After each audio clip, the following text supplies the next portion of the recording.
Yeah, so I'm a student and I study physics and economics, and my question is about the state of economics. There's often a lot of criticism you might see, for example, in the States, that economics lacks the scientific rigour which you would expect of an epistemology upon which you're going to rely.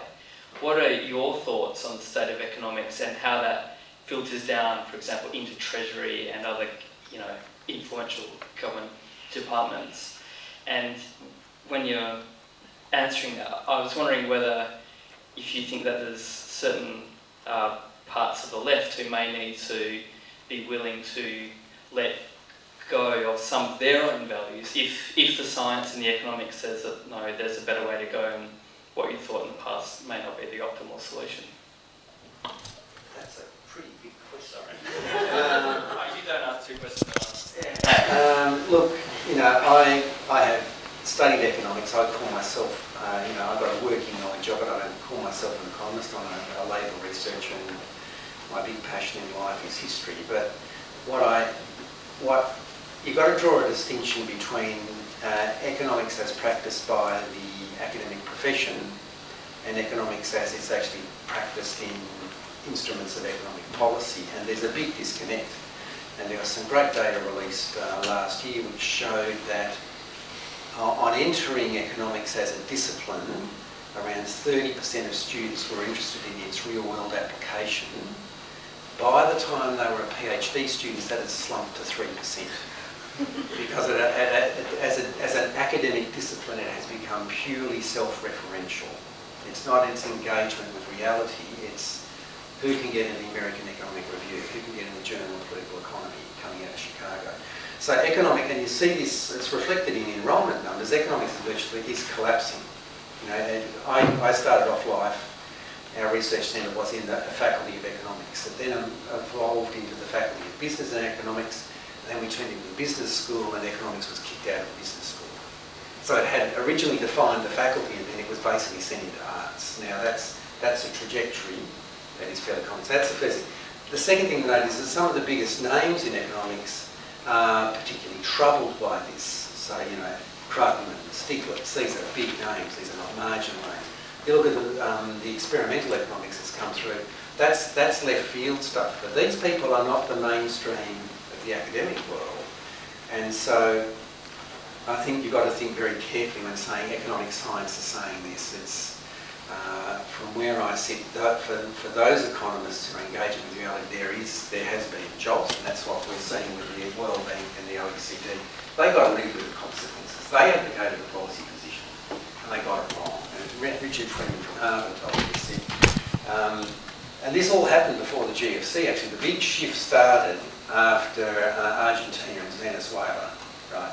Because those regimes initially were completely loyal to the Washington Consensus. They completely lost the show in Venezuela with the socialists coming in and socialising the commanding heights with mass support.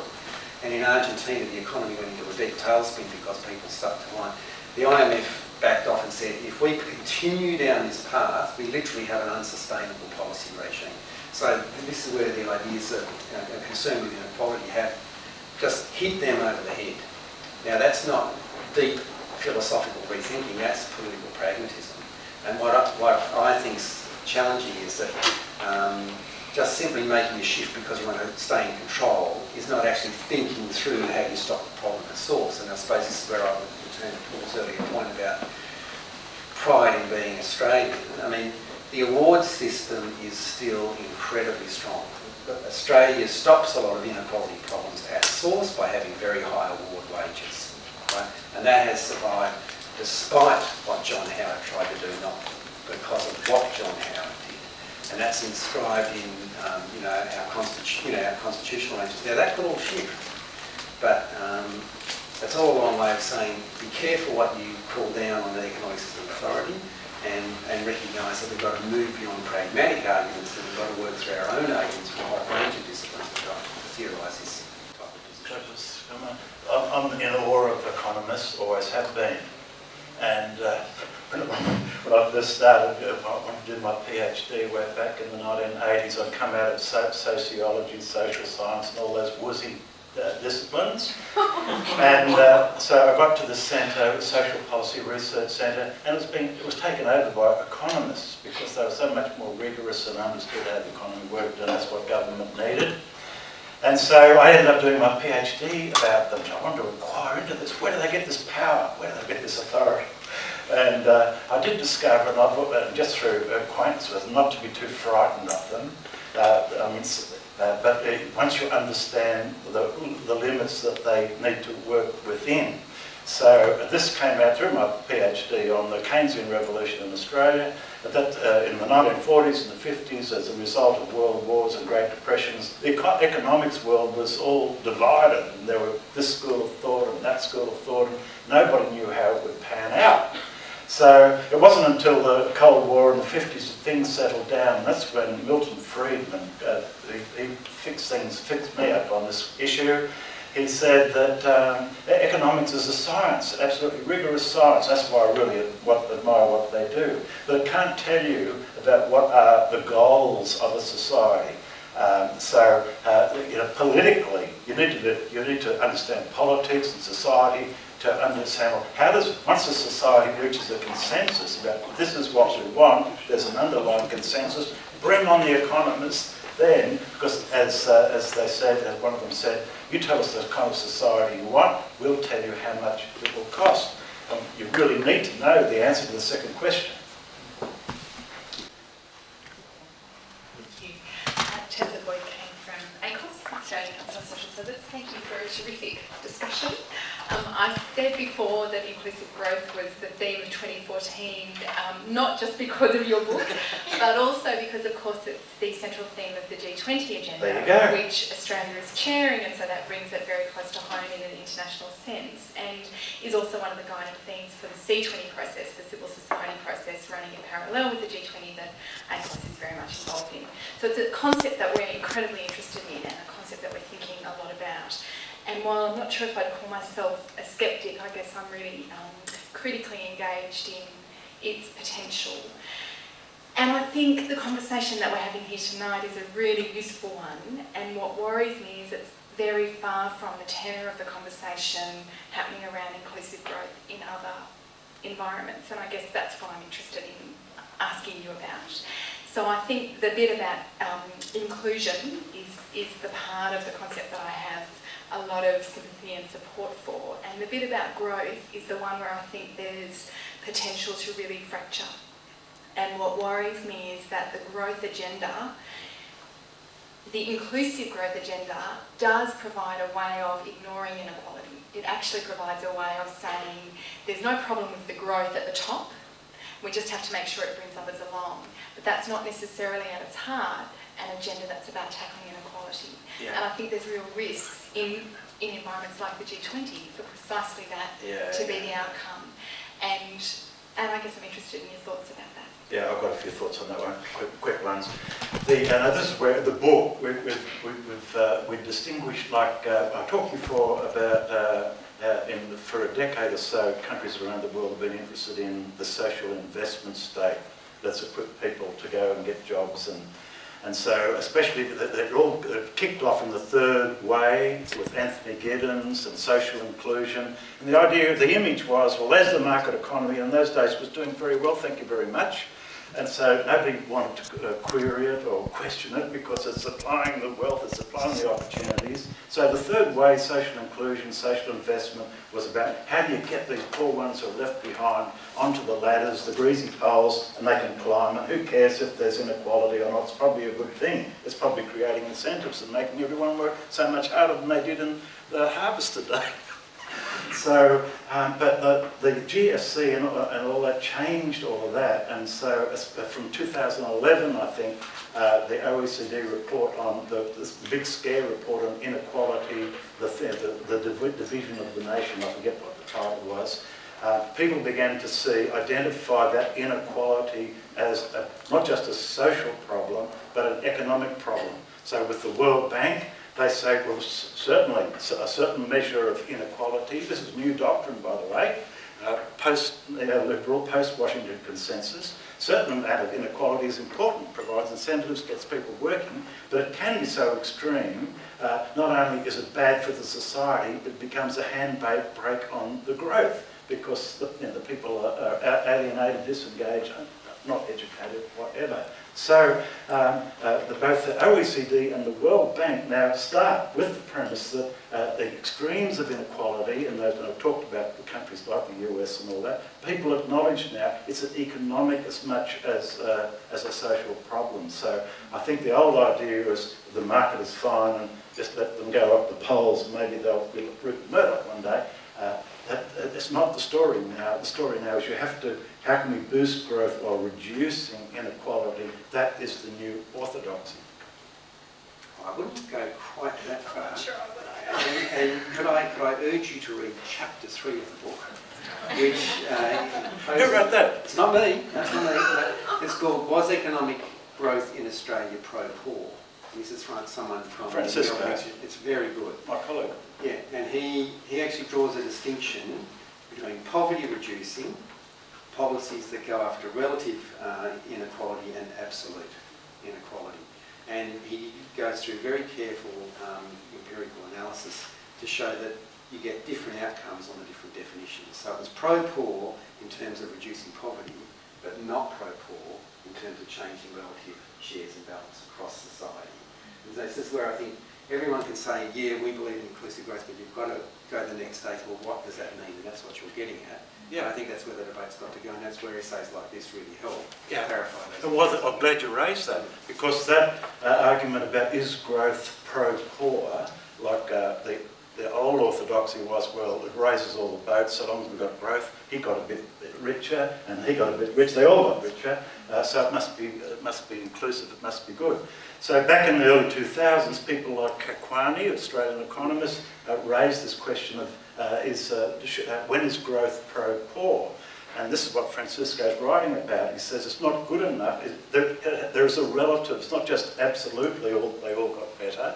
But if you've got a society where you've got these people here on $1 million a year, you've got these people on $2, and they all grew double their income. One went from $2 to $4, one went from $1 million to $2 million. So if Kakwani and these people said, to be pro-poor, then the poor actually have to be doing relatively better than the rich. So I think that's an argument which then had at the World Bank, and the World Bank has accepted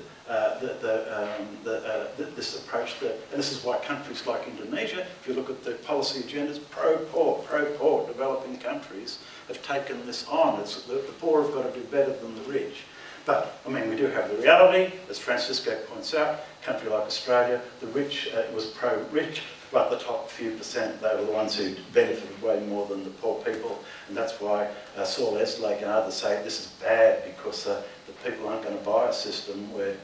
It's a very long way from the World Bank and the IMF. There is one little thing we can add to Christine Lagarde, and I think we haven't been saying it tonight, but growth, it's got to be more equity, but also sustainability. So there's the sustainability. You really need a triple objective. I think we had a question, yeah. Thank you for bringing this question up in the agenda. I'm a layperson, so I'm just looking at it from a practical perspective. Just picking up on the previous comments, the guy came out on the weekend and talked about inequality. At the same time, Abbott spoke at Davos and said exactly the opposite, and it's relying on big business. I guess the question for me is that you spoke very positively about what the future is, but I'm a layperson and I see it in a pretty sad place at the moment. I know that we're much better off than other countries, but I also see the practical side from a perspective of unemployment. I'm unemployed. I know what my friends are. We're in our 50s. We've had children late in life. We're unemployed. We don't have academic jobs. We don't have public service jobs. So we're the new poor who will sell up our houses and try to live off the houses. The question for me is that the government policy out there at the moment, so if you look at the industry plans and it's guiding New South Wales development, specifically casualises wages. It's basing its growth on tourism, CSG, various other models. But when you have a look at the actual items that are in the action plans, they actually say that they want to, in 2015, take away the penalty rates. Sydney Airport will be expanded by increasing the retail, the curfew will be lifted, and there's all these things, the practical objectives out there that are totally contrary and very neoliberal policy. And that's the practical side I see at this point in time, that we've moved so far over here, and those objectives are actually out there. So how do you shift that when we seem to be moving contrary to where the smart thinking is out there? And if that goes ahead, how do we become a smart country if our productivity is actually going to go backwards because we've got people living off bits and pieces and wage rates that don't make any sense, which has been the underground of Australia's, as a lucky country. We've really quite shifting it. And these are actually action plans that are out there right now. And you never see that in the media. And so in today's announcement over the airport, little thing about the airport, it was predictable because it was out there in the policy. It had already been said in the policy, this was going to happen. They were going to double their size, they were going to do this. But now we've got the retail industry is going to foster growth, accommodation, services, tourism, and they want to remove the penalty rates in 2015. So, I'll just go quickly. I think when I did my little 10 minutes at the beginning, I said, well, I think in terms of rethinking social policy, we've done quite a lot has happened, but the critical factor in any inclusive growth agenda is the economic side, and are the jobs and all that going to be there. So that's I share your big question mark there. Being a historian, you look back to on the left, inclusive, productiveness. We had a wonderful phase in the 19th century through the pastoral boom and all of that, and they had policies to put the little man on the land and all of that.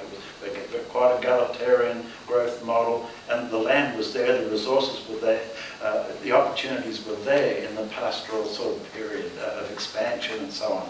Then, as John said, they realised that couldn't go on forever. They headed for manufacturing. That phase boomed in the 50s and 60s and so on. So both in each of those inclusive growth phases, there was an economic strategy which was credible and which worked and which delivered on the opportunities and the jobs for people. I can't see where I'm only a humble social policy person. I can't see where the economic strategy is at the moment that's going to deliver the jobs across the board for all Australians. I'm actually scared, not for myself, but the country. Yeah, look, I don't want to sound like Pollyanna, and as you can see, I am actually... No, you'll never be Pollyanna.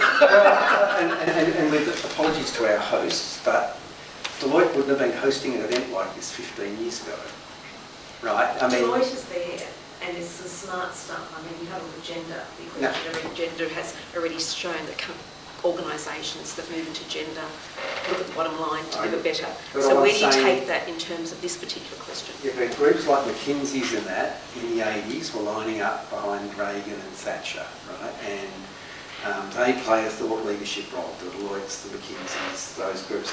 They recognise that that's an unsustainable growth model. They are actually genuinely interested in saying, well, what do we do about this inequality thing? I speak, I'm known to be a socialist. I'm an academic and a researcher, but I'm also known to be a socialist. And I mean, I was written off as, a quaint curiosity from the past. But, post the GFC, people say, well, actually, what John's been saying, there actually might be a case to answer. And I say this is where, you saw I think quite realistic in making those comparisons with China in 1961. I'm not saying Pollyanna things are definitely going to change, but the space now for these ideas to be taken seriously is far larger than it's been since I've been an active researcher, I'll be that blunt. And that doesn't mean we will get there, it just simply means the opportunities are better now. Like remember, in 1993 we were fighting a whole package of a simultaneous assault on progressive taxation and the award system, fight back and jobs back. I mean, that was a serious affront to the Australian notion of a fair go, in the labour market and in the tax transfer system. Now they failed then, but this cabinet is still chipping away at trying to deliver jobs back and fights back. It's still there, but they can't have the full frontal assault because I know the wrath of God will come down. I'm in the electorate. So that's different, and that is a different space. They're on their best behaviour. They could be completely uncivilised in the early 90s. They know they've got to be more discreet. Now that in itself gives us more opportunities to work the ideas through. I suppose I would not be as deferential to Paul as Paul is to economists. This is the political problem.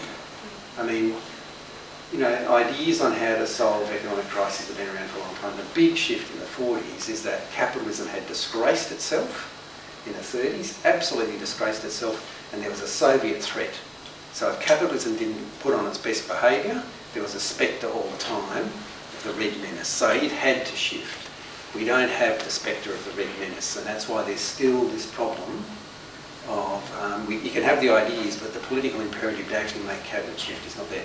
I was never pro-Soviet, I was never pro-communist in China, but having an alternative way of thinking things made people think differently. And until there is, I think, a serious social shock, like you had a shock with the GFC, which has made people think differently.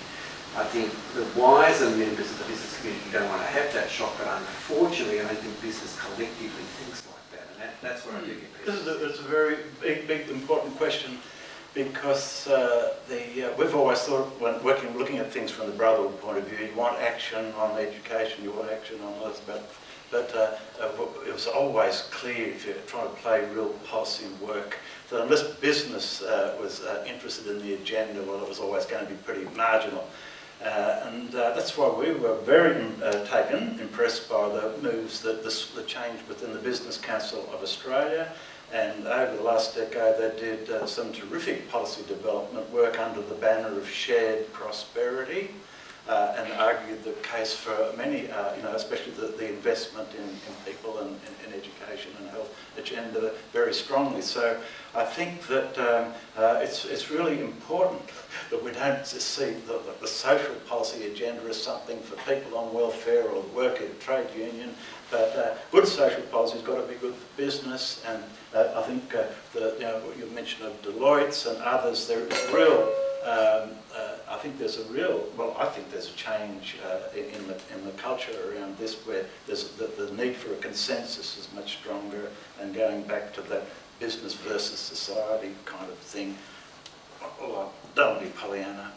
We are running out of time, so I might just take the final question and then. Yep. Amanda Robbins is my name. I really love the enthusiasm about this topic, and but I'd have to say I'd feel fairly naive if I walked out of here thinking social inclusion was the new orthodoxy.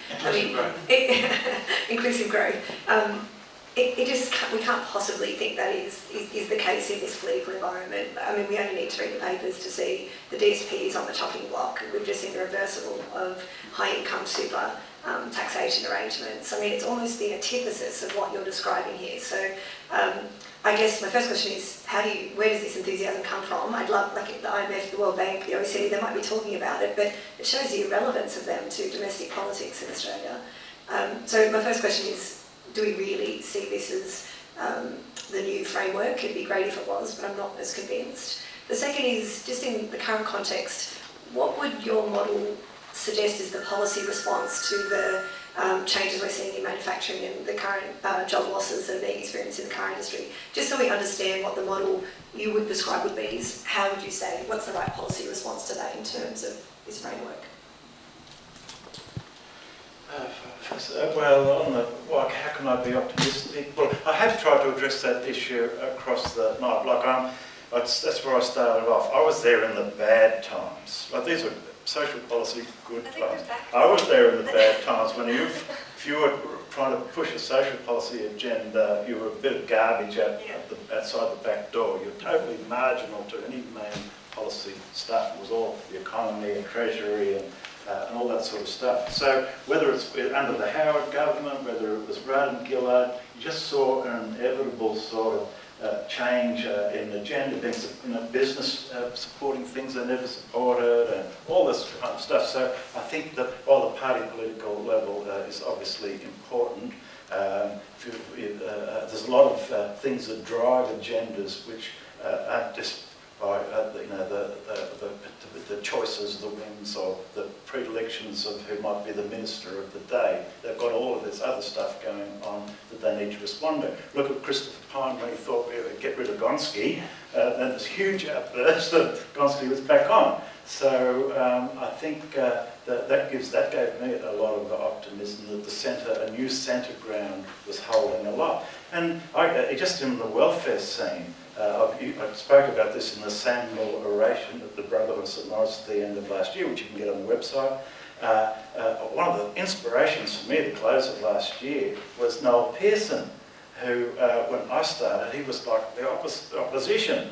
He wanted to get rid of welfare and cut off the money supply and all this kind of stuff. You go and download his Whitlam oration from the end of last year, where he says Gough Whitlam, he was the greatest Prime Minister we had, and he talks from his own personal experience about him and his generation. They would never have had the opportunities in life if what we're calling social investment through education hadn't been opened up to people, in his level. So there's a lot of things out there which make it. The world is always moving on, and so but I'm not confident that it's all going to just fall into the nice framework I've talked about.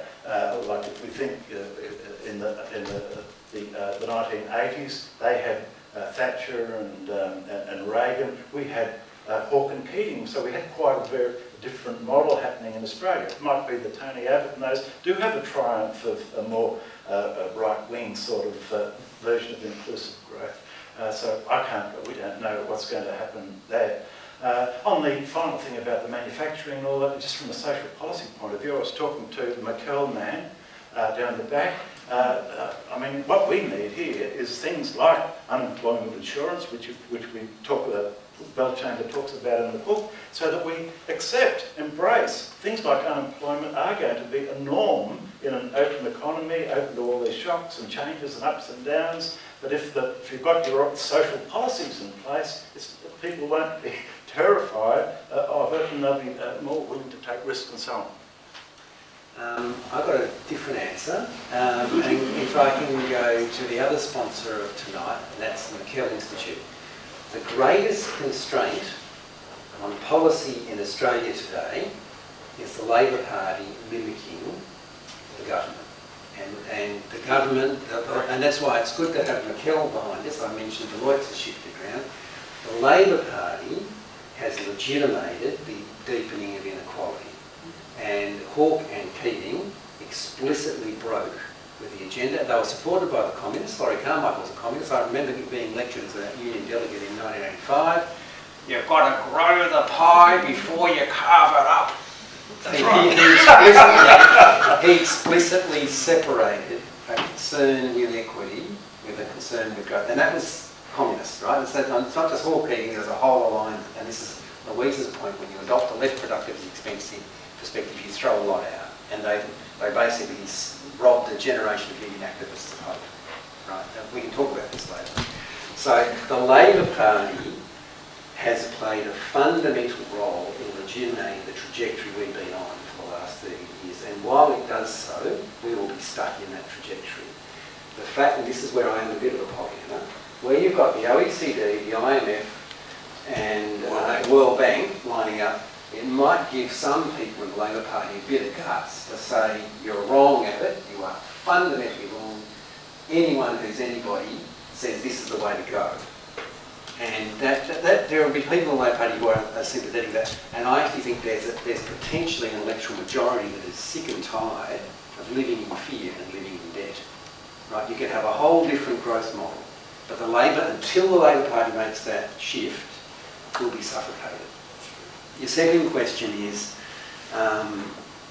where will the jobs come from? Well, this is something that I've looked at for a long time in many different ways. And interestingly, the first big real insight that we were able to generate as a research centre back in 1994 was on working time. And I was just looking at these numbers the other day. If you divide the hours that are worked in the Australian economy today through by full-time employment, we've got no unemployment. If you look at the total hours worked and divide it through by 40 hours a week, everyone who wants a job's got a job. The hours aren't distributed that way. right? Profoundly. And this is the whole issue of working time has got to be on the agenda. That's answer number one. And we've done a lot of work, and having done working time, I then spent a lot of time looking at skills, because you just can't simply take an unemployed person and put them in a high engineering job. You've got to think about how you move labour through the economy, and that's where our work on workforce development is grappling with that issue. But in a very pragmatic sense, I'm also working with researchers overseas, and they say, let's start from a very different point. Instead of looking at the demise of manufacturing and how can we revitalise it, even if we are spectacularly, if Australia had the world's most successful industry policy, it wouldn't create one new job. Right? A successful manufacturing sector has jobless growth. And then you want that. You want high value added, you want high productivity, unless you're going to gouge major markets. But essentially, you don't get many jobs out of it. You still maintain around 1 million jobs, but we need to find, the best part of 1 million jobs if you really want to get unemployment and underemployment down. So the researchers I'm working with are saying, well, let's start again. Let's look at where the economy is actually doing kind of okay. And if you look at the big battalions are in health, education, care work, retail and the agri-food chain, utilities. That accounts for about 45% of the economy. Now, the nasty little neoliberals have been getting their gouges into that, basically the foundations of everyday life. And we're saying, get them out of there. They're the ones who are really stuffing up the quality of everyday life. So we're looking at developing an economic strategy around rebuilding the foundations of society, not just the economy for society, because if you get care right, you get education right, you get health right, you get your retail and your food right, and your utilities right. From an everyday life point of view, life takes off. And so that's where we're looking at how you can create jobs. So the answer is, look at working time. There is a misallocation. Australia has one of the most polarised working time regimes in the world. And we've done that. What we've discovered with Brotherless Alliance has just continued for the next 20 years. But you've also got to refocus and make what's currently invisible visible. And if you've got a really solid set of foundation, that gives you a great platform for economic renewal more generally. Now, on that note, we are right on time, so please join me in thanking John and Paul tonight for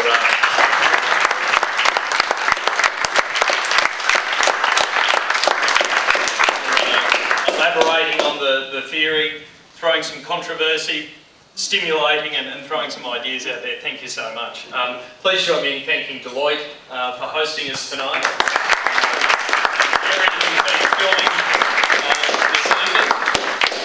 And thank you all so much for joining us. There are copies of the book if you would like to grab one, and we've got our next 2 inclusive growth events. Feel free to grab a flyer, and look forward to seeing you at future events. Have a pleasant evening. Cheers.